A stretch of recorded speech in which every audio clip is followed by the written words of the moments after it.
He says there's a crisis on the southern border so bad that America's very being is under threat.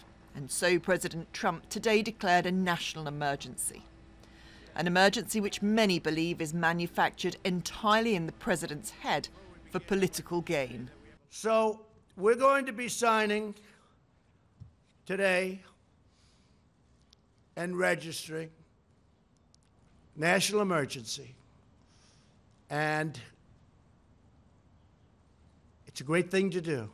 As he signed the declaration, the president effectively overruled Congress and unilaterally took $8 billion from the budget to build his much-talked-of wall. We have an invasion of drugs and criminals coming into our country that we stop, but it's very hard to stop. With a wall, it would be very easy. Parts of the border already have a wall. Many Republicans and Democrats question the benefit of adding more, especially at a time when border crossings are falling. Over the past decade, illegal immigration over the Mexican border has been at its lowest level since the 1970s. From a high of 1.6 million in 2000, last year's figure was below 400,000. The Trump administration has claimed that 4,000 of those were suspected terrorists, but the official Border Service figure for the first half of the year states only 6 were. The president's declaration will be fought through the courts, and unwittingly, he may have provided his critics with their best line of attack. I could do the wall over a longer period of time. I didn't need to do this, but I'd rather do it much faster. We will build a great wall along the southern border.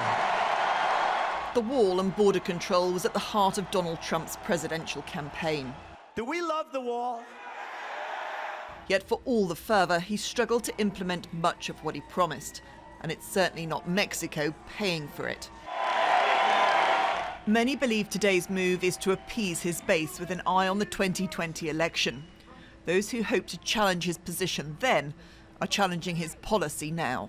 We should expect as American citizens that when the commander-in-chief says to the United States, says to the people of our country that there is a national emergency, we should expect that the plain language actually speaks to the moment and that there is an emergency.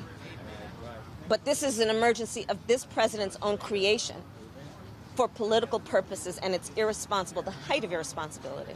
Thank you very much. Thank you. Democrats will fight this declaration of emergency all the way to the Supreme Court. In the coming months, lawyers will be working on the wall rather than builders.